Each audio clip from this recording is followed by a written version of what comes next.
এবার তেল আবিবে ভয়াবহ রকেট হামলা চালিয়েছে হামাস। আরো বিস্তারিত জানিয়ে দিব। এদিকে গাজায় ইসরায়েলি তাণ্ডব অব্যাহত, 3 দিনে নিহত অন্তত 600 জন। এবার উত্তেজনার মধ্যে গোয়েন্দা প্রধানকে বরখাস্ত করলেন নেতানিয়াহু। এদিকে ইউরোপ যুদ্ধপক্ষ হয়ে উঠছে, অভিযোগ রাশিয়ার। আরো জানিয়ে দিব, আবারও ইসরায়েলের বিমান ঘাঁটিতে হুতি বিদ্রোহীদের ভয়াবহ হামলা। এদিকে রাশিয়ার হুমকি মোকাবেলায় ঐক্যবদ্ধ হচ্ছে ইউরোপ। এবার ইউক্রেনের পারমাণবিক কেন্দ্রের নিয়ন্ত্রণ নিতে চায় যুক্তরাষ্ট্র। এবং সর্বশেষে জানিয়ে দিব, এদিকে ক্ষেপণাস্ত্র হামলায় ইসরায়েলকে আবারও কাঁপিয়ে দিল হুতি বিদ্রোহীরা। শুনছিলেন সংবাদ শিরোনাম, এখন বিস্তারিত। তবে তার আগে অনুরোধ থাকবে, এই ভিডিওতে একটি লাইক দিন এবং কমেন্টস করে জানিয়ে দিন আপনি কোন জেলা থেকে বা কোথায় থেকে আমাদের সাথে যুক্ত রয়েছেন। এবং সংবাদের সর্বশেষ গুরুত্বপূর্ণ আপডেট পেতে চ্যানেলটি সাবস্ক্রাইব করে আমাদের সঙ্গেই থাকুন। এবার তেল আবিবে ভয়াবহ রকেট হামলা চালিয়েছে হামাস। গাজা থেকে ইসরায়েলে রকেট হামলা চালিয়েছে ফিলিস্তিনের স্বাধীনতাকামী সংগঠন হামাস। 2 মাস ধরে চলা যুদ্ধবিরতি ভেঙে ইসরায়েলের নতুন আক্রমণের প্রতি এটি প্রথম প্রতিক্রিয়া। হামাসের সামরিক শাখা আল কাসাম ব্রিগেডস হামলার বিষয়টি নিশ্চিত করে বলেছে, তারা তেল আবিব শহরে M90 রকেট ছুড়েছে। ইসরায়েলি বাহিনী জানিয়েছে, মধ্য ইসরায়েলে 3টি প্রজেক্টাইল ছোড়া হয়েছে, একটিকে বাধা দেওয়া হয়েছে এবং একটি খোলা জায়গায় পড়েছে। যুদ্ধবিরতি নিয়ে আলোচনার মধ্যে চলতি সপ্তাহে গাজার ইসরায়েলি হামলায় শত শত মানুষ নিহত হয়েছে। গাজার সিভিল ডিফেন্স জানিয়েছে, গত মঙ্গলবার ভোর থেকে বুধবার পর্যন্ত মৃতের সংখ্যা 470 জনের বেশি ছাড়িয়ে গেছে। তবে এই সংখ্যা আরো বেশি হবে বলে আশঙ্কা করা হচ্ছে। CNN জানিয়েছে, গত জানুয়ারি থেকে ইসরায়েল হামাসের সঙ্গে যুদ্ধবিরতি চুক্তি ভঙ্গ করার পর গাজা থেকে এই প্রথম রকেট হামলা চালানো হলো। মঙ্গলবার গাজা উপত্যকায় বিমান হামলা চালানোর পর একদিন পর স্থল আক্রমণও শুরু করে ইসরায়েল। এদিকে গাজায় ইসরায়েলি তাণ্ডব অব্যাহত, 3 দিনে নিহত অন্তত 600 জন।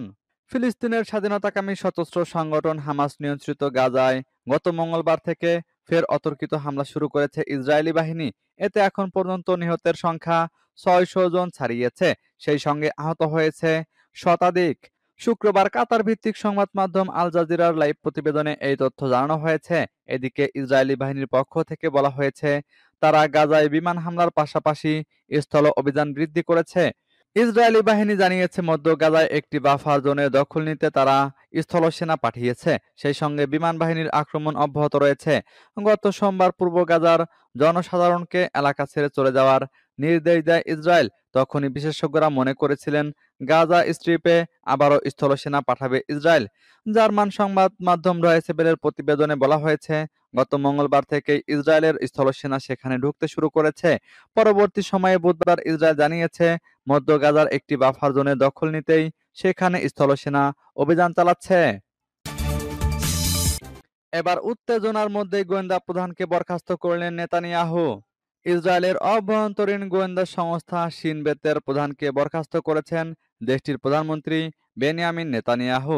2023 সালের 7 অক্টোবর ইসরায়েলে হামাসের হামলা প্রতিরোধে ব্যর্থ হওয়ায় তাকে বরখাস্ত করা হয়েছে। শিন বেতের প্রধান রোনেন বারের বরখাস্তের বিষয়টি আনুষ্ঠানিকভাবে অনুমোদনের জন্য বৃহস্পতিবার সন্ধ্যায় বৈঠক করে ইসরায়েলি মন্ত্রিসভা। নেতানিয়াহুর মন্ত্রিসভা সর্বসম্মতিক্রমে বারকে বরখাস্তের পক্ষে মত দেয়। সিদ্ধান্ত অনুযায়ী আগামী 10 এপ্রিল দায়িত্ব শেষ হবে বারের।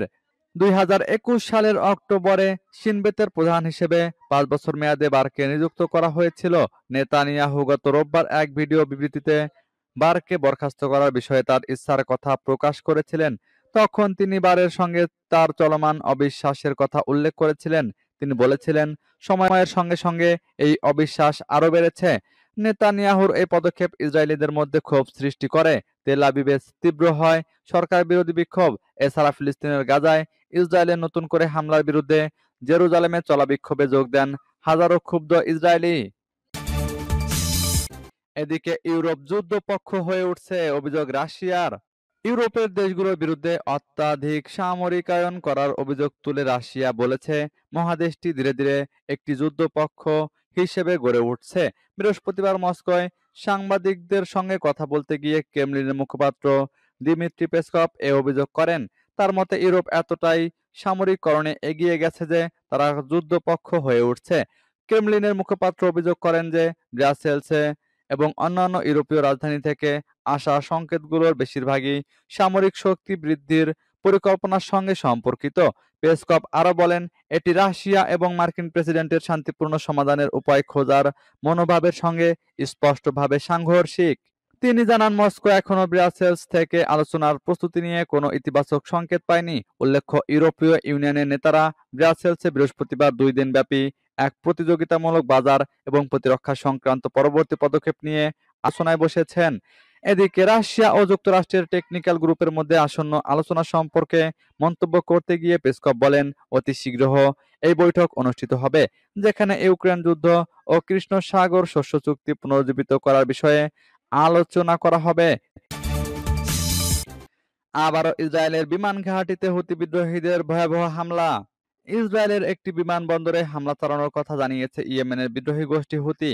ইয়েমেনের সামরিক বাহিনীর মুখপাত্র ব্রিগেডিয়ার জেনারেল ইয়াহিয়া সারি বৃহস্পতিবার সকালে বলেছেন, ইয়েমেনি ক্ষেপণাস্ত্র ইউনিটগুলি তেল আবিবের 20 কিলোমিটার দক্ষিণ পূর্বে অবস্থিত বেন গুরিয়ন আন্তর্জাতিক বিমানবন্দরকে লক্ষ্য করে একটি প্যালেস্টাইন 2 হাইপারসনিক ব্যালিস্টিক ক্ষেপণাস্ত্র ছুড়েছে।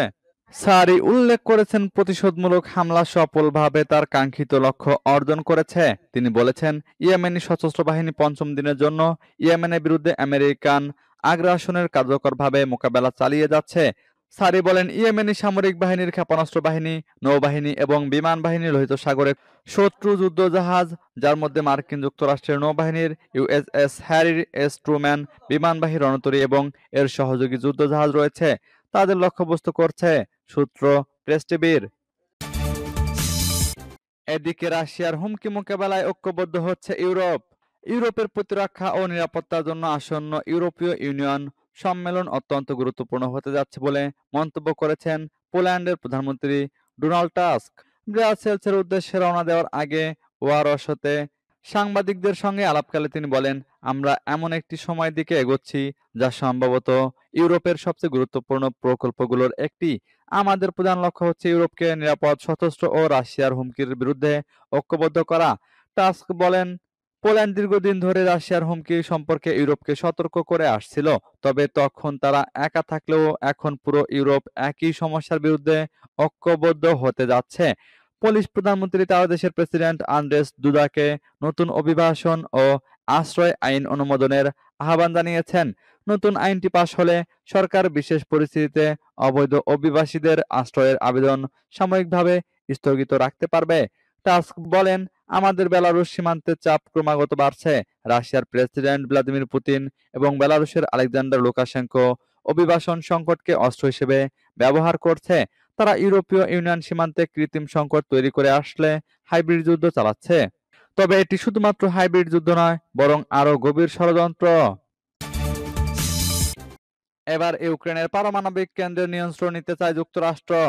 রাশিয়ার সঙ্গে যুদ্ধবিরতি নিশ্চিত করতে ইউক্রেনের পারমাণবিক বিদ্যুৎ কেন্দ্রগুলোর নিয়ন্ত্রণ নেওয়ার প্রস্তাব দিয়েছেন যুক্তরাষ্ট্রের প্রেসিডেন্ট ডোনাল্ড ট্রাম্প। দেশটির প্রেসিডেন্ট ভলোদিমির জেলেনস্কিকে এ প্রস্তাব দিয়েছেন তিনি। এমন সময় এই প্রস্তাবের বিষয়টি সামনে এসেছে যখন 30টি দেশের সামরিক প্রধানরা গতকাল বৃহস্পতিবার যুক্তরাজ্যে মিলিত হন।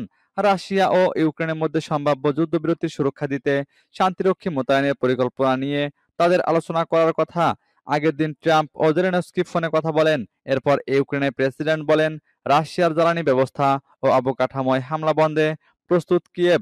আগের দিন রাশিয়ার প্রেসিডেন্ট ভ্লাদিমির পুতিন ও ইউক্রেনে একই ধরনের হামলা না চালানোর বিষয়ে সম্মতির কথা জানান। পারমাণবিক বিদ্যুৎ কেন্দ্রের নিয়ন্ত্রণ নিয়ে ট্রাম্পের সঙ্গে আলোচনা হয়েছে বলে জানিয়েছেন জেলেনস্কি। জাপোরিজিয়া বিদ্যুৎ কেন্দ্রের প্রতি ইঙ্গিত করে তিনি বলেন, আমরা শুধু একটি পারমাণবিক বিদ্যুৎ কেন্দ্র নিয়ে কথা বলেছি, আর সেটা এখন রাশিয়ার দখলে রয়েছে।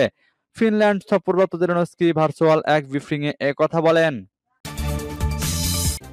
এদিকে ক্ষেপণাস্ত্র হামলায় ইসরায়েলকে আবারও কাঁপিয়ে দিল হুতি বিদ্রোহীরা। ইসরায়েলে আবারও ক্ষেপণাস্ত্র নিক্ষেপ করেছেন ইয়েমেনের হুতি যোদ্ধারা। এই হামলাকে গুণগত অভিযান হিসেবে বর্ণনা করেছে তারা। মধ্যপ্রাচ্য ভিত্তিক সংবাদ মাধ্যম আল জাজিরা জানায়, ক্ষেপণাস্ত্র হামলার সময় ইসরায়েলে বিমান হামলার সাইরেন বাজানো হয়। এবং সেই ভয়ে ইসরায়েলিরা লুকানোর জন্য রাতভর ছুটতে থাকেন। তবে ইসরায়েলি সেনাবাহিনীর দাবি, তারা ইসরায়েলের আকাশ সীমার বাইরে এবং মাঝ আকাশে ক্ষেপণাস্ত্রটি প্রতিহত করেছে। এ বিষয়ে এখনো বিস্তারিত কিছু জানা যায়নি। এর আগে ইসরায়েলে রকেট হামলা চালায় ফিলিস্তিনি স্বাধীনতাকামী সংগঠন হামাস। ইসরায়েলি বাহিনীর এক বিবৃতিতে বলা হয়, কিছুক্ষণ আগে গুশদান এবং হাসফেলা এলাকায় সাইরেন বেজে ওঠার পর দক্ষিণ গাজা থেকে ইসরায়েলি ভূখণ্ডে আসা ৩টি প্রজেক্টাইল শনাক্ত করা হয়েছে। এদিকে হামাসের সশস্ত্র শাখা কাসাম ব্রিগেডস এক বিবৃতিতে বলেছে, তারা বেসামরিক নাগরিকদের বিরুদ্ধে ইহুদিবাদী গণহত্যার জবাবে তেল আবিবে রকেট হামলা চালিয়েছে। ইসরায়েলের দাবি, তারা একটি রকেট ভূপাতিত করেছে এবং অন্য দুটি খোলা জায়গায় পড়েছে।